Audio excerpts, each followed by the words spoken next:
મીરાબાઈ, નરસિંહ મહેતા, બધા ઘણા બધા છે. એમની પેઢીઓ તો હશે જ તે ને. અમારે અહીંયા કોથળા નથી મોકલાવતી, પણ કઈક કર્યું છે એવું. એટલે આ અમારે વાંસા ભગત ની બાપુ આ ગાણા ગાવા પડે છે. શું કામ? અમે ક્યાંક બહાર જાય તો કે ભાઈ એક ભરવાડ ની બાપુ સમાધિ છે, આવો બકરાણામાં, અમે અહીંયા ભજન કર્યું છે. તમારે શું જોઈએ?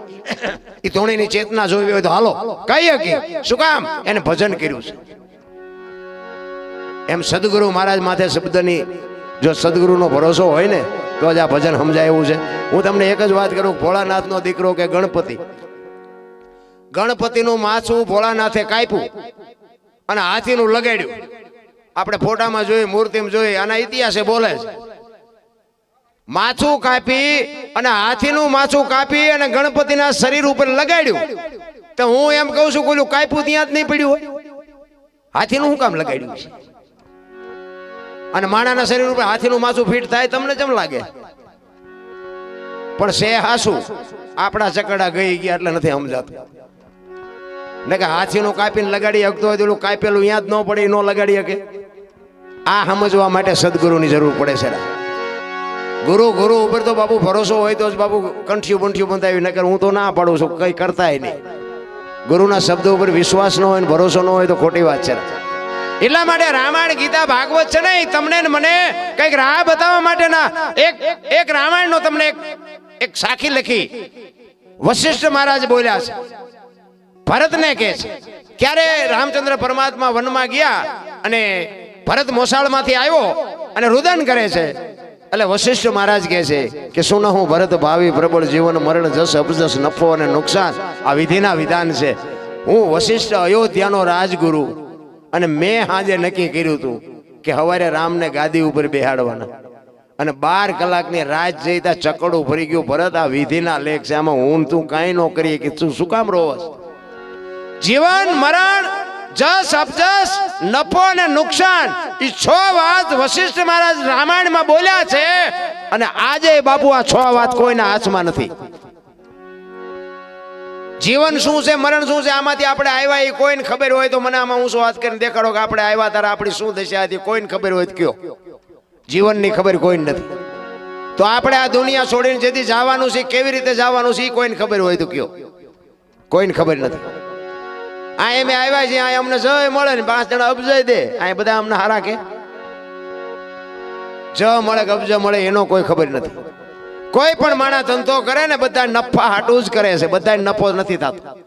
નફો થશે કે નુકસાન થશે એ હજી આજની તારીખમાં કોઈ ધંધો ચાલુ કર્યા પહેલા પરફેક્ટ કરી નથી. આજ સાખી તુલસીદાસે રામાયણમાં લખી અને રામાયણમાં એનો ઉલ્લેખ કર્યો. રામાયણ છે ને જો બાપુ છે કઈક જુદી, દુનિયા ચિત્રી નાખી જુદી. રામાયણ છે એ તો રામાયણ છે ભલામણ. રામાયણ જો એક જીવનમાં ઉતરી જાય ને કાંઈ ન કરવું પડે, કાંઈ ઘટે જ નહીં ભલામણ. રામાયણ એક ગ્રંથ એવો છે આપણો. રામાયણમાં તુલસીદાસે આવડી આ સાખી લખી અને આમાં એનો ઉલ્લેખ કર્યો કે આમાં નફો કોને થયો, નુકસાન કોને થયું, મૃત્યુ કોને થયું અને કોને જીવન મળ્યું અને જ કોને મળ્યો, અબજ કોને મળ્યો. તુલસીદાસે રામાયણમાં લખ્યું છે કે નફો કોને થયો અને નુકસાન કોને થયું. તો નુકસાન થયું રામચંદ્ર પરમાત્માના માતુશ્રી કૌશલ્યાને. જુવાન દીકરો અને વહુ બે વનમાં જતા હોય તો મા માથે તેથી કેવી વીતી છે. નુકસાન થયું માં કૌશલ્યાને અને નફો થયો સબરીને. બાપુ એ રામાયણનું પાત્ર છે. વિચાર કરજો, એક ભીલડીની બાઈ કાંઈ નહીં, અહીંયા ખાલી રામનું નામનું ભજન કર્યું પણ રામને અહીંયા ધક્કો કર્યો. વિચાર કરજો, હગી જનેતા દુખીના ડાળિયા થઈ ગઈ, ભીલની બાઈ બાપુ તરી ગઈ. તમે વિચાર કરો આમાં નફો કોને થયો, નુકસાન કોને થયું. બીજી વાત કે જીવન કોને મળ્યું અને મૃત્યુ કોને મળ્યું. તો મૃત્યુ મળ્યું રાજા દશરથ. બાપુ રામ જેવો દીકરો હોવા છતાં મૃત્યુ રોકી ન શક્યો. દશરથ મહારાજનું મૃત્યુ થયું અને જીવન મળ્યું અહલ્યાને. બાપુ રામાયણનું પાત્ર જેનો પગ અડ્યો ને બાપુ શ્રાપમાંથી મુક્ત થઈ ગઈ. તો જ કોને મળ્યો ને અબજ કોને મળ્યો, અબજ મળ્યો કઈ ને અને જ ખાંટી ગયા વાંદરા. રામને કોઈ કામમાં નથી આવ્યું. અયોધ્યામાં રામ રાવણનું યુદ્ધ હતું ને ત્યારે હનુમાનજી મહારાજ પર્વત લઈને આવ્યા ને ભરતે બાણ મારીને પાડ્યા ને તેથી આખી અયોધ્યાને ખબર હતી. હનુમાનજી બધા સમાચાર આપ્યા પણ કોઈ ગયા નહોતા. કારણ કે મફતનું ખાવું છે કે અહીંયા જાય, કે માર ખાવાનો ઝઘડો છે કે અહીંયા નથી જવું, ભલે મતતા આ દુનિયા છે તે દી આમ જ હતું. ભક્તિ એમના ઉતરે એવી વાત જ નથી રામ. એટલા માટે એક સબરીનો મારે પ્રસંગ કેવો છે. સબરી માતંગ ઋષિજીના ગુરુ મહારાજ અને એક બાપુ શબ્દ પકડાવી દીધો. ગુરુ મહારાજે કાંઈ બેસી જાવ, વેલો મોડો રામ આવશે તેથી તારો ઉદ્ધાર થાય. 8-10 વર્ષની દીકરી, એક ભીલની બાઈ, કોઈ વેદનું શાસ્ત્રનું કોઈ જ્ઞાન નહીં, અને ગુરુ મહારાજના શબ્દ પકડીને બાપુ બેહી ગઈ. ગુરુ મહારાજનું શરીર શાંત થઈ ગયું અને સબરી રોજે રોજ બાપુ ઈશ્વરની રાહ જોઈને રામ હમણાં આવશે, રામ હમણાં આવશે, રામ હમણાં આવશે. સાંજ પડે કે આજનું આવ્યો કઈ નહીં કાલે આવશે. બીજે દી એનો ઈ પ્રોગ્રામ કે આજનું આવ્યો કઈ નહીં કાલે આવશે. બાપુ ચાંદીના પતરા જેવા વાળ થઈને 70 વર્ષ 80 વર્ષની ઉંમર થઈ અને બાપુ આમ નેજવા કરી કરીને જોવે છે કે રામ કેમ નો આવ્યા, રામ નહીં આવે. અને રામ નહીં આવે એમ કે ને તો અંદરથી અવાજ આવે, મારો ગુરુ બોલ્યો એ કોઈ દી ખોટું પડે નહીં. આવે પણ હું પૂછવાનું ભૂલી ગઈ કે રામે કેવા કપડા પહેર્યા છે, રામે હું વાહન લઈને આવશે, રામ કયા રસ્તેથી આવશે, એ તો હું પૂછવાનું ભૂલી ગઈ. રામ નહીં આવે, પાછો અંદરથી અવાજ આવે કે મારો ગુરુ બોલ્યો એ કોઈ દી ખોટું પડે ને રામ આવે. રામ ને લક્ષ્મણ જેથી સીતાજીની શોધ કરવા માટે નીકળ્યા ને તેથી આ સબરીના આશ્રમની નજીક ગયા. પ્રકૃતિ બાપુ રામનું ભજન કરતી હતી. ઓ ઝાડવાના પાંદડામાંથી રામ રામ રામ શબ્દો આવતા હતા. લક્ષ્મણ રામને પૂછે છે, મોટા ભાઈ આ કયો મલક આવ્યો, અહીં તો પ્રકૃતિ તમારું ભજન કરે છે. રામ કે છે, લક્ષ્મણ અત્યાર સુધી આપણને બધા સંતો મળવા આવતા હતા ને, તો કે હા. તો કે આજ આપણે સંતને એક સંતને મળવા જવાનું છે. આપણે હામી ઝૂંપડી રહી ને, ઝૂંપડીમાં એક ભીલની બાઈ મારા નામના જાપ કરે છે અને સંતોનું મંતવ્ય છે એક જગ્યાએ બેન 3.5 કરોડ નામના જાપ થાય ને એટલે ધરતીમાંથી અવાજ આવવા માંડે. આવું સંતો કે છે. હવે એને 70 વર્ષ સુધી નામ લીધા, કેટલા લીધા છે? ઝાડવાના હુકા પાંદડામાંથી અવાજ આવતો. લક્ષ્મણને કે છે હામી ઝૂંપડીમાં જાતો એ ભીલની બાઈ શું કરે છે? અને લક્ષ્મણ અહીંયા ગયો ને, શેષ નાગનો અવતાર, પરશુરામને પરસ્યો વાળી દે એવો માણા, પણ સબરીની ભક્તિ જોઈને ધ્રુજી ગયો. ભાઈ આ મારા ભાઈના નામ ઉપર આને આખી જિંદગી ઓળ ઘોળ કરી નાખી. લક્ષ્મણ ધ્રુજવા મંડી ગયો, આંખમાં આહુડા આવી ગયા કે આ બાઈએ મારા ભાઈના નામ ઉપર આમ તો જો એને જિંદગી ખપાવી દીધી. અને આમ નેજવા કરી કરીને જોતી હતી, રામ કઈ બાજુથી આવશે, રામ કઈ બાજુથી આવશે, મને હવે દેખાતું નથી, મને હવે સંભળાતું નથી. અને હળવી હળવી ગાતી હતી. શું ગાતી હતી? કદાચ આવી એની પીડા હતી. આ એને ગાયું હોય કે ન ગાયું હોય ખબર નથી મને, પણ કદાચ આવી કઈક પીડા હતી. સબરી ગાતી હતી હળવી હળવી, ઠાકર મને તું મેલ માઠેલી, તું છો એકલ નો બેલી, કાલા ઘેલાય મેં તારા કેવાઈન જો પીએ તારા એ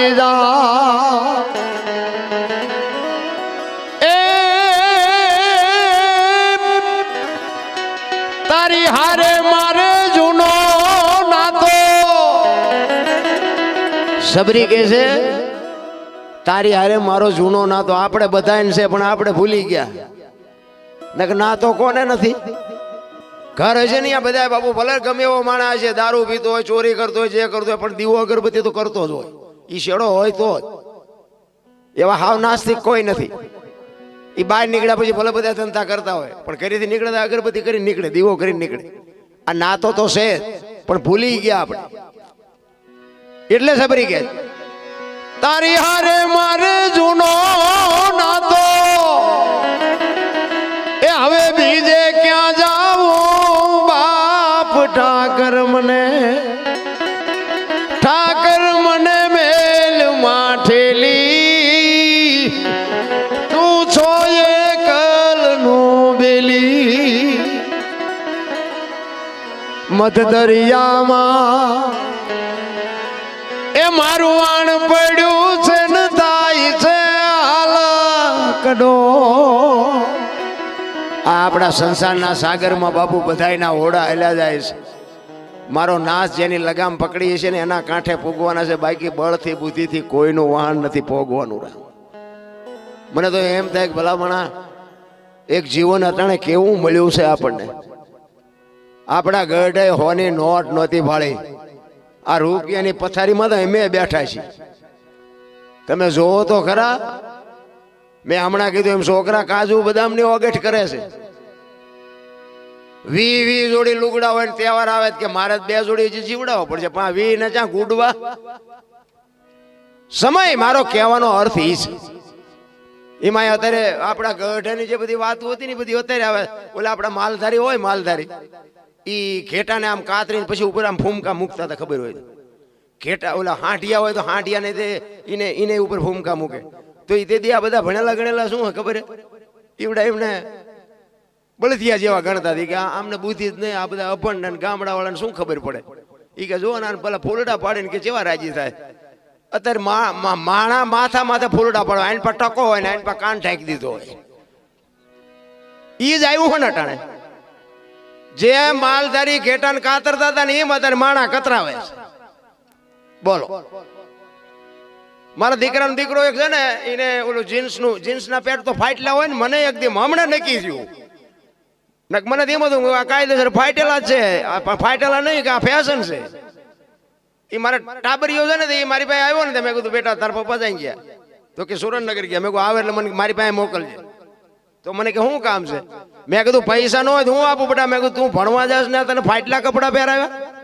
એ કે દાદા તમને ખબર આવડું છોકરું મળ્યું મને કે તમને ખબર ન પડતી. મેં કીધું કેમ? એ કે આ ફેશન છે, તમને ન ખબર પડે. મેં કીધું બટા અમે થીગડા મારી મારીને તૂટી ગયા, આવો સમય આવશે એ ખબર નહોતી ને ખાસવીર ન મૂકત, ફાટલા જ પહેરતા તમે. જોવો તો ખરા, દી તો જોવો આવ્યો.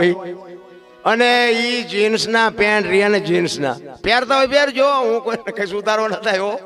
પણ ઈ જીન્સના પેન્ટ રહ્યા ને, સાવકણી ભેંસ હોય ને, સાવકણી ભેંસ એની પાસે નાખજો, જો સાવે મને કહેજો. એના દાંત નથી, એમાં કામ કરતા. બોલો હવે આ માણા ઈ પહેરે, બોલ શું વાત કરી. ઈશ્વર ગોર બાપુ કોકની એમાં પૈસાની બાપુ પથારી.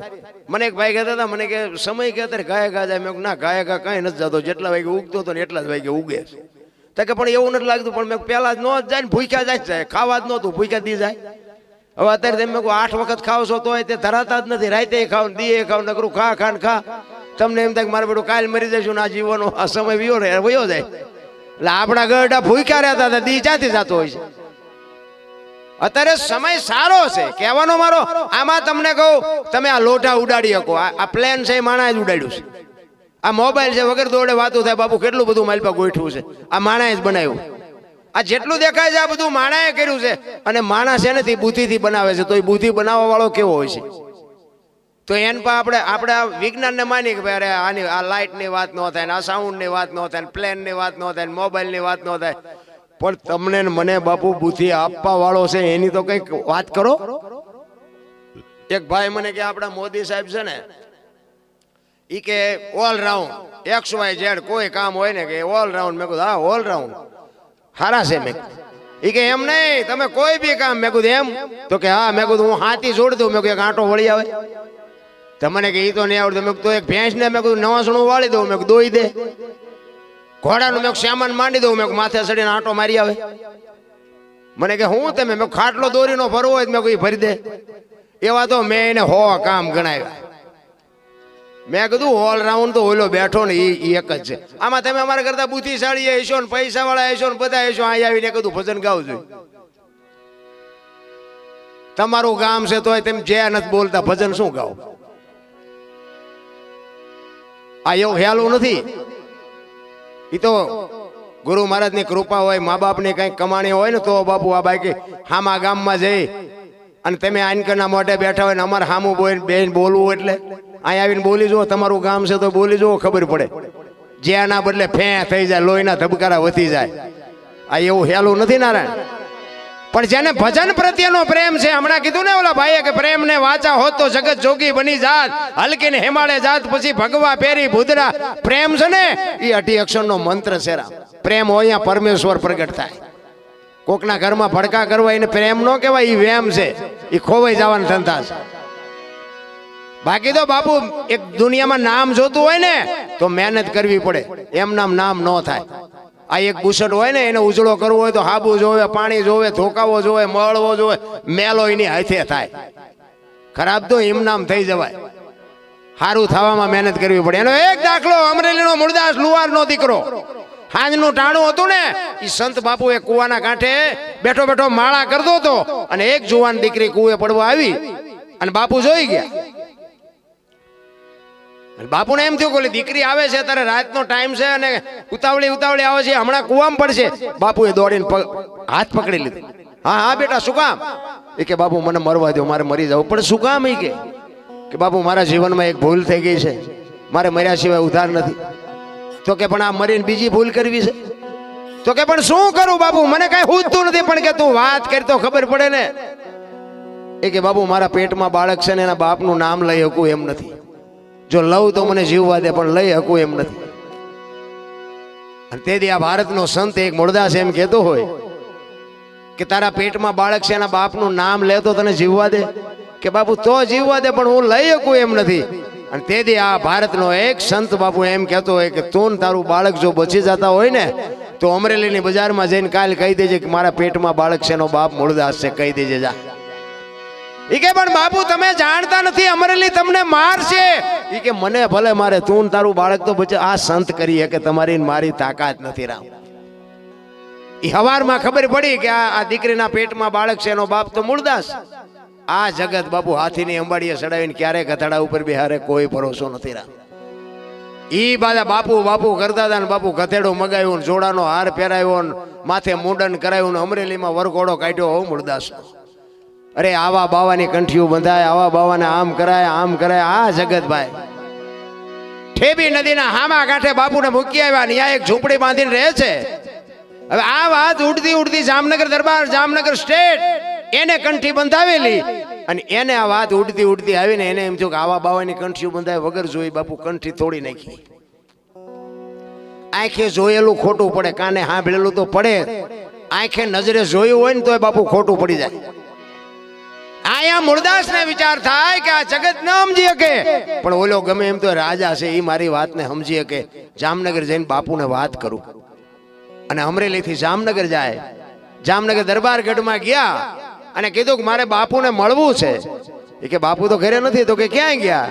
એ કે અમારા મોટા મંદિરે બધા સંતો આવ્યા છે, મોટા મોટા મહાપુરુષો આવ્યા છે, અહીંયા કંઠી બંધાવા ગયા. એ કંઠી બંધાવા ગયા એમ કીધું ને માથે આપ ફાટ્યો. અરે તારી ભલી થાય ને મારી કંઠી તોડી નાખી. પણ એ કે કાંઈ વાંધો નહીં, મારે દરબારને મળ્યા સિવાય જવું નથી.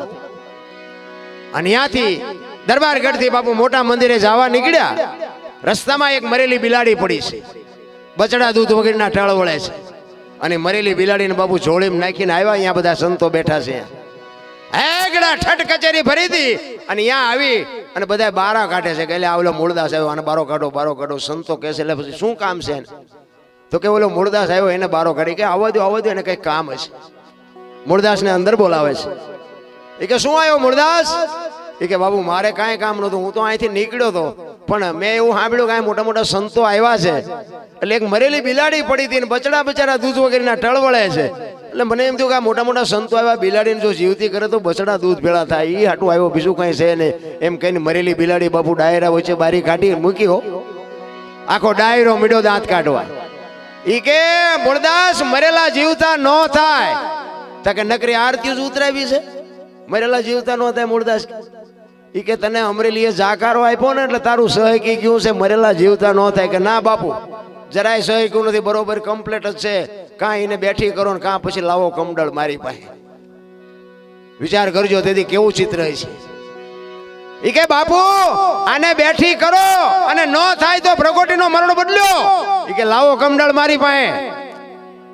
હવે તેથી બાપુ કમડળ હાથમાં આપ્યું, હાથમાં આંજળી લઈને મારા નાથની બાપુ એને કેવું પસંદ કર્યું છે.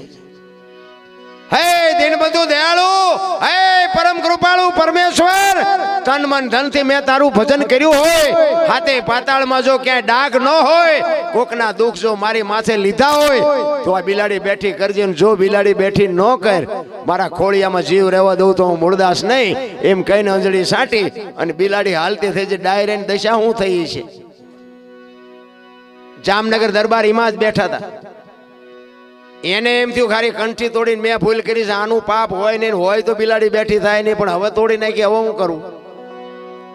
હડી ઘાટી હો ને મૂળદાસ તો બાપુ ચોથા રાસો રડતો રડતો પગથિયા કાટ કાટ કાટ કાટ પગથિયા ઉતરીને હાલતો થઈ ગયો.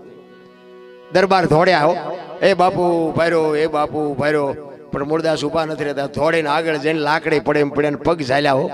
બાપુ મારી ભૂલ થઈ જઈ, બાપુ મારી ભૂલ થઈ જઈ, મને માફ કરો. તેથી મૂળદાસ કહે છે, અરે ભલા માણા, હું ઠેઠ અમરેલીથી તારી પાસે આવ્યો હતો. મને એમ થયું કે આ જગત નો સમજે કે તું તો મારા બાપ 5-25 ગામનો ધણી હતો, તને મારા ઉપર ભરોસો ન આવ્યો. હવે કોઈક હારો બાવો ગોતીને કંઠી બાંધી લે, સમય વિયો ગયો. એમ તમારો મારો સમય છે, કાંઈક મોજ આવે તો કરી લેજો. સમય બડા બલવાન નહીં પુરુષ બળવાન, કાબે અર્જુનને લૂંટ્યો ઓહી ધનુષને ઓહી બાણ.